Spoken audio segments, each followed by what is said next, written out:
I'm currently in Melbourne with my solo exhibition Shadow and Light, which is coinciding with the No White Walls exhibition at the Fairmont Bab Al Bahr in Abu Dhabi. I've been based in Dubai and Abu Dhabi for the last sort of 5 years, but originally from Melbourne.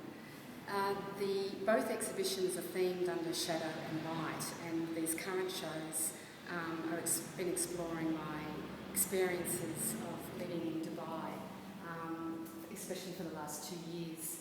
I've come from being a landscape painter in Australia. The work previously was focused on vast views of the landscape and mood and mystery and weathering conditions. This work is vastly different. It's looking at the quality of light in the UAE, and which brings a lot of dramatic shadows, and also the influence of Arabic lanterns, which are found all throughout the UAE. So my attention has changed. I'm no longer looking at vast landscapes. So at first I struggled, what will I make my work about? But the themes of shadow, light, quality, mood and mystery in the work, I think, are still contained in this new body of work. I've taken up charcoal drawings in the last 2 years, and which is what you see here. And these shadows of the bougainvillea leaves, that's not the actual leaves, it's the bougainvillea hangs over the walls, and because it's constant sunlight in Dubai, you get these beautiful shadows. And then, of course, the Arabic lanterns, again, creating beautiful patterns and shadows on the walls and ceilings and everywhere you look, pretty much. So I've sort of just been investigating a way to understand my new environment in the UAE, which is what this new body of work's about.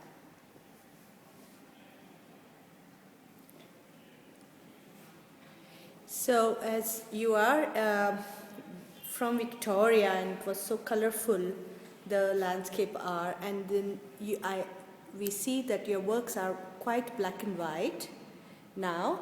So, how do you actually? Does it really, the place you're staying makes it black and white? Though it is shadow and light, but then the whole question of colour, absence of colour. How do you talk about that? I think partly it was, my palette usually has been quite a restrained palette, but it was more that I took up the charcoal medium again. I hadn't worked with charcoal for probably 10 to 15 years, and I found it just a way in to explore a whole new body of work. And because in one I was changing the theme of my work radically, and so I also changed the medium. And it was sort of an easier way for me to explore a whole new sort of visual language, because with the paint I was used to sort of doing the same thing, and then with the charcoal it was a whole new thing I was investigating, and I've completely loved working with charcoal, want to continue with it. And the kind of patterns you're taking, especially like the seed or the bougainvillea, how does it refer to your thoughts of basically coming from a landscape to concentrating on a very particular certain elements like a seed or a leaf? I think in Australia I had the opportunity of growing up in the landscape on a dairy farm, that I had the landscape